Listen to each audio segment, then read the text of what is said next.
भारतीय सेनामा कार्यरत नेपाली भन्छन् गोर्खाली सैनिकले जन्मभूमिप्रति गद्दारी गर्ने कुरा सोच्नै सकिँदैन।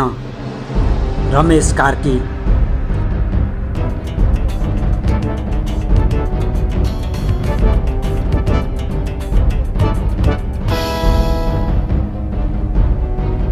म भारतीय सेनामा काम गर्छु, तर यो होइन कि मलाई नेपालको भन्दा भारतको बढी माया छ।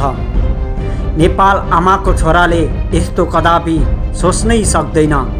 म लगायत हजारौं भारतीय गोर्खाली फौजको मन यस्तै होला र हुनु पनि पर्छ। यी सबै गोर्खा फौज नेपाल भारत सन्धि सम्झौताकै अनुरूपका हुन्। लाखौं युवा विदेश पलायन भए जस्तै हो। भारतीय सेनाको जागिरमा नेपाली युवाहरू होमिनु भनेको भारतले कालापानीमा सेना परिचालन गरेको छ, त्यो पनि गोर्खा राइफल्सका नाममा भर्ती गराएका नेपालीहरूलाई नै। देशका नागरिकहरूलाई विदेशका लागि भाडामा प्रयोग गर्न स्वीकृति दिने दलाल नीतिको नतिजा अब देखिँदैछ। नेपालका विरुद्धमा नेपालीहरूलाई लडाउने घृणित रणनीति बुनिँदैछ। तर गोर्खा राइफल्सले आफ्नो भूमिप्रति कदापि गद्दार गर्ने छैन। मैले पढेको भूगोल विषयमा नेपालभन्दा भारत 22 गुणा ठुलो छ, चीन 66 गुणा। भारतको उत्तरी भेगमा पाकिस्तान पर्छ, जसलाई इन्डियाले छिमेकी दुश्मन मान्छ। यो दुई देशबीच सम्बन्ध सधैँ बिग्रेको हुन्छ। यद्यपि बाहिरहरूले सुमधुर देख्न सक्छन्। भारतले आफ्नो सीमा रक्षाको लागि लाखौं फौज सीमामा खटाएको छ, 24 घण्टा तैनात राख्छ। अझ भनौँ -20 डिग्री सेल्सियस तापमान हिमाली इलाकामा पनि सेना तैनात छ र यो सम्भव पनि भएको छ। यदि नेपाल भारतबीच सेनाको सङ्ख्या तुलना गर्ने हो भने नेपालमा करिब 1 लाख सेना छ भने भारतमा करिब 22.5 लाख सेना छन्। भूगोलको हिसाबले हेर्दा झन्डै बराबर देखिन्छ, किनकि नेपाल 22 गुणा सानो छ इन्डियाभन्दा भौगोलिक बनावटले पनि।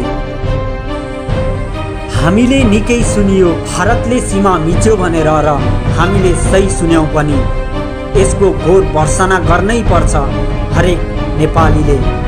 तर मलाई एउटा सवाल आउँछ, नेपालले सेनालाई विवादित सीमामा किन खटाउन सकेन या किन चाहेन? यदि सीमामा आफ्नो सीमा रक्षाको निम्ति खटाइन्थ्यो भने सायदै आउँथ्यो कि यो अहिलेको विवाद कुरा उठ्न सक्छ, शक्तिशाली देशसँग लड्न सकिन्न भन्ने। यो हुनै सक्दैन।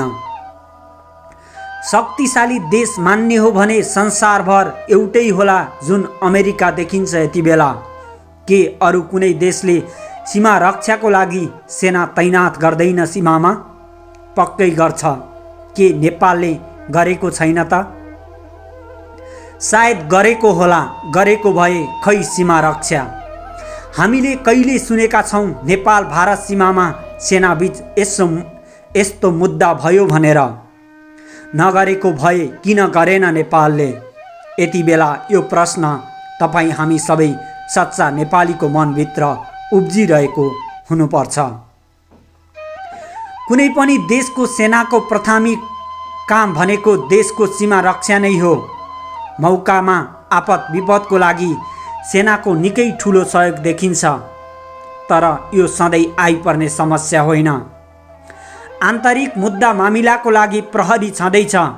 के गर्छ नेपाली सेना?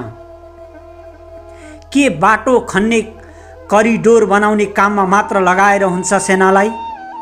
सेनाले अरू सर्वसाधारण जनताले गर्ने काम अवश्य गर्न सक्छ, तर सर्वसाधारण जनताले सेनाको काम सजिलै गर्न सक्दैन। यो सायदै सम्भव होला। सीमा सुरक्षाको लागि सेना खटिनै पर्छ। कहिले खटाउने सीमामा सेना? सीमा रक्षाको लागि चिन्ता जनतालाई छ, सरकारवालालाई किन भएन? मलाई लाग्छ भारतीय विस्तारवाद विरुद्ध नारा नेपालभित्र गाउँ सहर र राजधानीमा घन्काएर यो समाधान हुँदैन। यसको लागि कूटनीतिक पहल हुनै पर्छ। सेनालाई विवादित सीमामा तैनात गर्नै पर्छ, नत्र 2-4 दिनमा शान्त हुन्छ, समाधान हुँदैन। आखिरीमा उही हात्ती आयो फुस्छ। जय नेपाल। एसएसबीको दादागिरी, नेपाल भित्रै प्रवेश गरेर न्युज 24 कर्मीको क्यामेरा खसो, प्रहरीमाथि पनि हातपात गरो। रिपोर्टिङको लागि नेपाल भारत सीमाभित्र पुगेका सञ्चारकर्मीमाथि भारतीय सुरक्षाकर्मी एसएसबीले दुर्व्यवहार गरेको छ। रिपोर्टिङका लागि ती गरम गाउँपालिका रहेको झोलुङ्गे पुलमा पुगेको न्युज 24 का टिभी जर्नालिस्ट किरण धामीको क्यामेरा समेत भारतीय सुरक्षाकर्मीले खोसेका छन्। भारतीय सीमा सुरक्षा बलले भारतबाट नेपाल आउन खोजेका नेपाली नागरिकलाई पनि दुर्व्यवहार गरेका छन्। यही रिपोर्टिङ गर्ने क्रममा भारतीय एसएसबीले पत्रकारलाई पनि दुर्व्यवहार गरेको हो। किरण धामीका अनुसार अहिले त्यहाँ मिडियाकर्मीलाई रोक लगाइएको छ, जान दिइएको छैन। दार्चुलाका प्रहरी प्रवक्ता सुरेन्द्र जोशीका अनुसार त्यहाँ नेपाल प्रहरी समेत भारतीय सुरक्षाकर्मीबाट कुटिएका छन्। त्यहाँ हाम्रो सुरक्षाकर्मी पनि खटिएका छन्। हाम्रो इन्सपेक्टरलाई समेत कुटिएको छ। न्युज 24सँग कुरा गर्दै जोशीले भन्नुभयो। उहाँले बिहानैदेखि नै त्यहाँ पत्रकारहरू खटिएको पनि जानकारी दिनुभयो। प्रधानमन्त्री केपी शर्मा ओलीले नै भनिसक्नु भएको छ, नेपाल सार्वभौम मुलुक हो। नेपालले कसैको 1 इन्च पनि जमिन लिँदैन, न त 1 इन्च जमिन नै छाड्छ। हामी निरन्तर सीमा रक्षाको फलोअपमा छौँ।